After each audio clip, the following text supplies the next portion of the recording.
Jadi pada awal mula istri saya bekerja di sebuah lembaga TK Pelangi Singo Candi Kudus. Dari pengelola yang kami kenal dan juga mempercayai kami hingga mempercayakan waris dan ahli warisnya kepada kami. Terjadilah si ibu pengelola meninggal dunia dan saudari dari pengelola mudik dari Kanada. Maka terjadilah perkara kasus akreditasi, lelang lembaga, korupsi lelang, pembunuhan, penyanderaan, manipulasi, kerjasama sukun, dan pelemahan ekonomi kami. Yang terlibat pelaku Ardhito Kusuma, Kepala Dikbud Kudus Pak Budi, Kepala Gugus Kaliwungu, Pak Wawan Hartanto, staf Kepatian, dan stafnya Pak Hendri, juga pengacara Kudus. Sekitar Oktober awal kami berangkat ke Jogja, hasil mufakat dengan Bu Hardiana, Kepala Gugus selanjutnya. Di Jogja kami mendapatkan perlakuan yang sama, diperas, disiksa, dihancurkan ekonomi dan mental kami. Kami ditipu dengan narasi juga skenario yang dilakukan Pak Wawan Hartanto, Pak Wayan atau Pak Patra, Bu Hardiana, Pak Wartono, pengacara Sumaji atau Ahmad Darmaji. Di Jogja kami dijadikan staf Aspri Pak Wawan dengan proyek pembangunan dan menemui semua investor hotel. Lokasi proyek di Sleman. Lebih dari 10 peserta investor seperti Alila Solo, Five Hotel Solo, Five Hotel Rembang, dan banyak sekali hotel-hotel di Jepara. Proyek gagal sebab ada tindak pidana korupsi dari manajer yang ditunjuk, yaitu pemilik Sekuro Hotel Jepara dan manajer Five Hotel Rembang. Akan tetapi kasus korupsi tersebut diinformasikan dan ditindak, akan tetapi kami hanya menerima kebohongan dari kompensasi dan penyelesaiannya. Di Jogja kami menderita kerugian yang sangat ekstrim.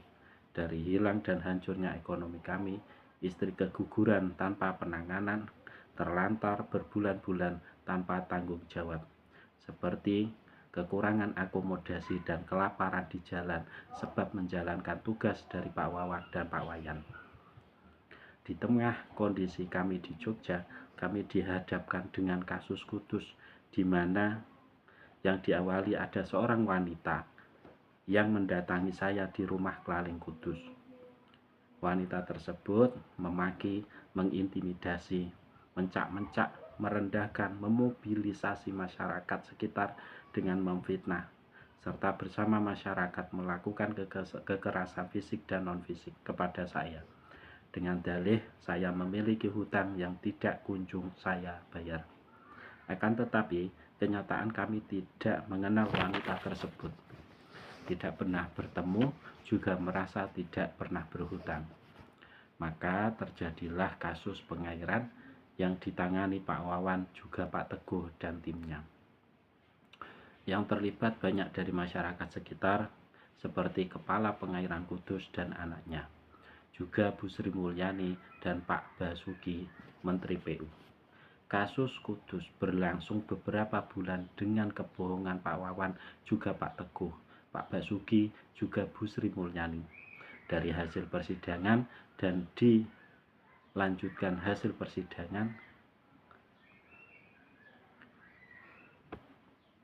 yang lain, di mana hasil persidangan yang terakhir mendapatkan putusan pengadilan yang disaksikan publik dengan tuntutan 1,9 miliar rupiah, juga 1 unit rumah di BRB Kudus. Di saat kami menjalani kasus Kudus, pertemuan kami dengan Bu Sri Mulyani kami manfaatkan untuk mengorek informasi dan meminta bantuan perihal kasus pembunuhan. Akhirnya kami dipertemukan dengan salah satu korban yang sudah saya ceritakan di video sebelumnya. Ini adalah beberapa hal-hal yang tidak atau belum kami ceritakan di video-video sebelumnya. dan setelahnya bisa diasumsikan lewat percakapan email saya dengan siapapun yang bersangkutan dan bisa diwawancarakan dengan saya.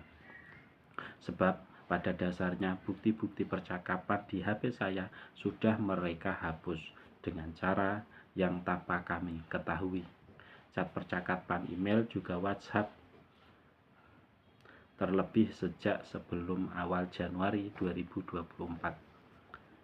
Saya tekankan lagi, selain hak saya yang diabaikan di Jogja perihal dana akreditasi dan di mana kami sudah mengorbankan aset-aset kami, juga dana bansos yang dijanjikan oleh Pak Wawan sebagai Kepala Dikbud Jogja atau staf kepatian adalah kebohongan dengan narasi penipuan dan menghancurkan kondisi kami.